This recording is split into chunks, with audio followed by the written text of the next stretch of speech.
he is just so good at calling that stuff, and Sale's never going to call him off. And that kind of reminds me of Anchorman when they're like, "Yeah, write this on the teleprompter." It's the projector.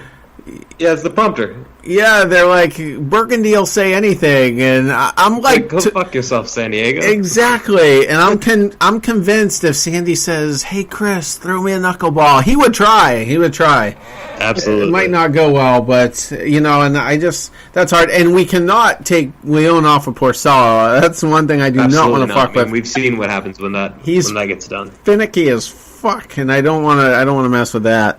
But just as a science experiment, we can kind of see, obviously what. Don't do it in a Cleveland series. I wouldn't even do it in a Tampa series. Honestly, try it in one of these Baltimore series. Not obviously.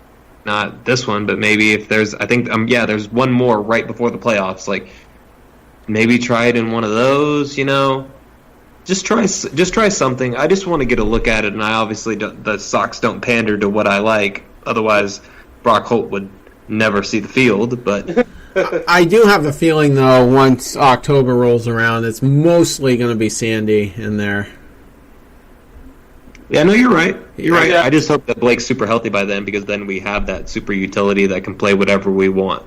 Right. That can actually hit, unlike Brock Holt. Yes. Which Brock's hitting 250, so it's not like he's been terrible, right? Horrendous. He's just not an everyday player, like we said. They could convert Swihart kind of into, I'm not going to say all the way Dave Roberts, but that kid has wheels, and yeah, he could definitely come into some games and, raise hell out there. I actually forgot that Swihart was on the DL for a moment during the game once Sandy got to second base in the 10th inning, and I was like, all right, bring in Swihart to pinch run for Sandy. But it ended up being the young kid. Yeah, AAA. Austin and I were trying to troubleshoot the Skype thing, and I was saying, I'm like, well, they can't, because he was on first for a second, before that wild pitch, and I'm like, they can't. I was like, there's no way, even if Mookie pulls it down the line, there's no way Sandy's going first to home, and but I mean, they do have Dan Butler. If the Red Sox didn't score that inning, so he would have come in to catch. He would have had to have. Can we talk about Tony Renda for a second? Tony Renda has no plate appearances and has one of the biggest runs of the season. Wild. Yeah, because he was the one that Benintendi plated. Yep. Right. That's crazy. And, Bogarts made up for his error by Andahar making an error himself. Yeah, and you know what? I was at Bogarts' game in 2016 where Jackie had just coughed up his hit streak, but Bogarts was 23, 24 games into it, and he struck out at the plate to make the final out of the ninth inning, and I just, for some reason, felt he wasn't going to be clutch in that spot. And I don't think he even had a hit since coming back from the wrist. I could be wrong, but I think he's just interested at the plate sometimes, and it drives me nuts. It seems like he's not even trying. Yeah. I saw that a lot with Hanley at times. And, but he came through, and, he had to, I mean, at least when Moreland swings and misses, right, you can tell that it is just a full on, I'm gonna try to hit the shit out of this. Yeah. X, it's kind of just I'm up there, just flailing sometimes. Right. I think with X, I think he doesn't know if he's a power hitter or a slap hitter. I mean, this year he has more power.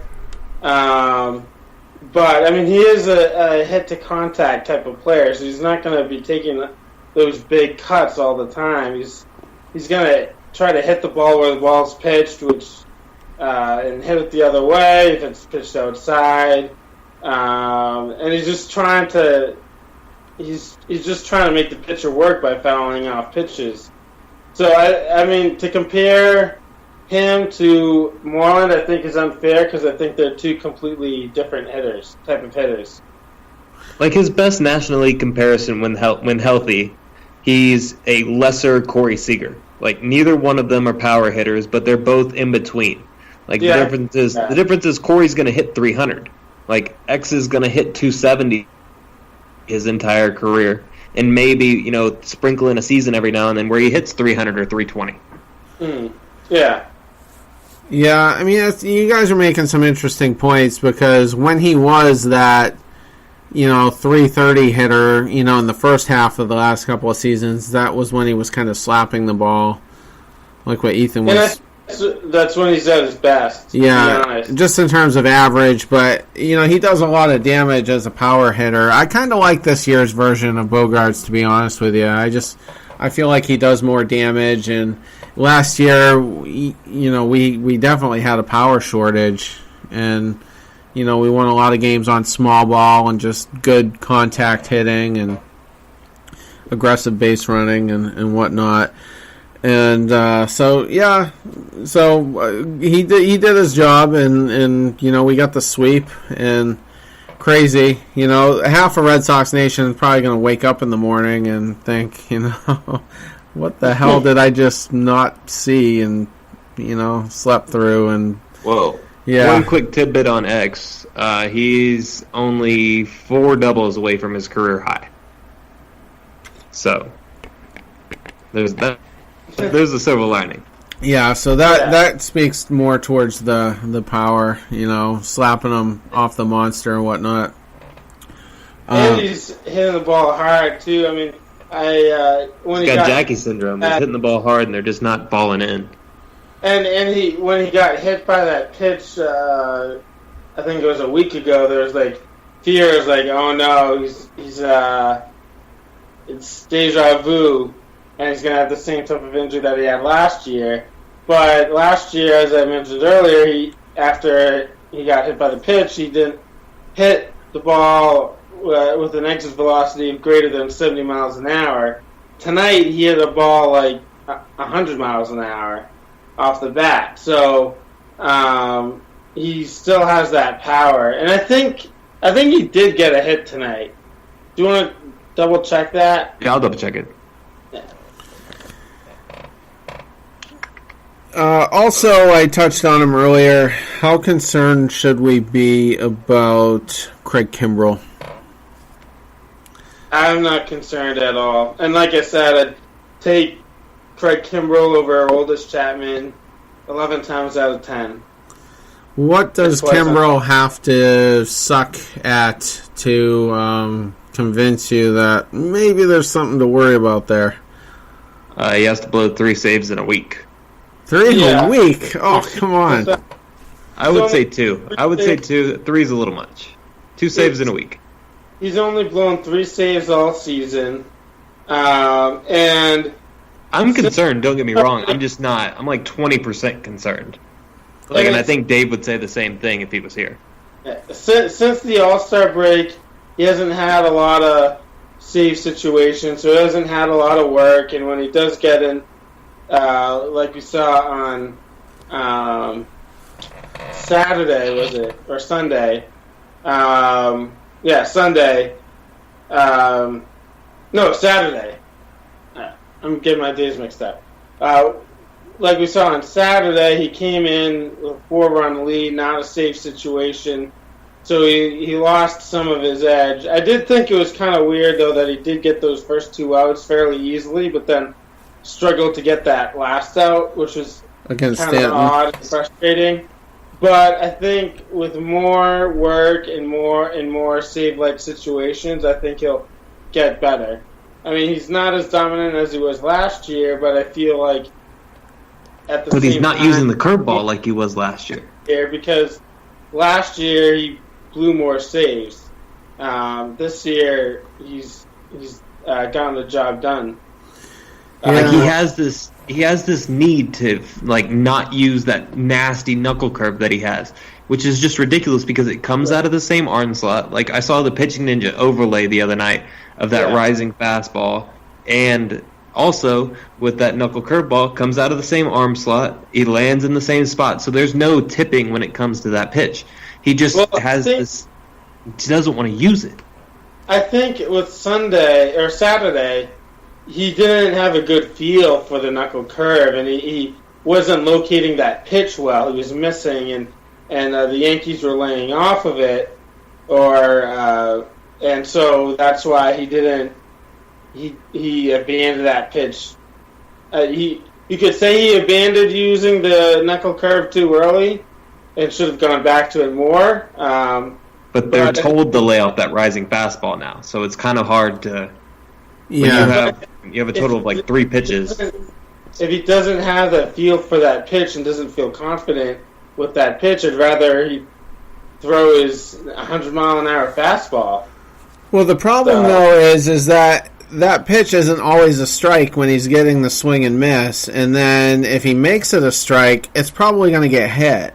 So, especially that high in the zone. I wouldn't say it's probably going to get hit. I mean, it took a lot of pitches for Stanton to finally get that hit. I mean, he fouled off like 6 pitches in a row, and whereas like last year I felt like his that his fastball was more hittable last year than it is this year.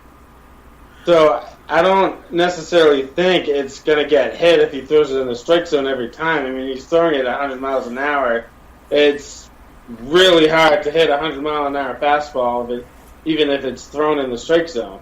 Well, look at the only thing that concerns me this year is his walks per 9 is up significantly. Like, whenever they're laying off that rising fastball, he has almost no answer until he throws back-to-back changeups.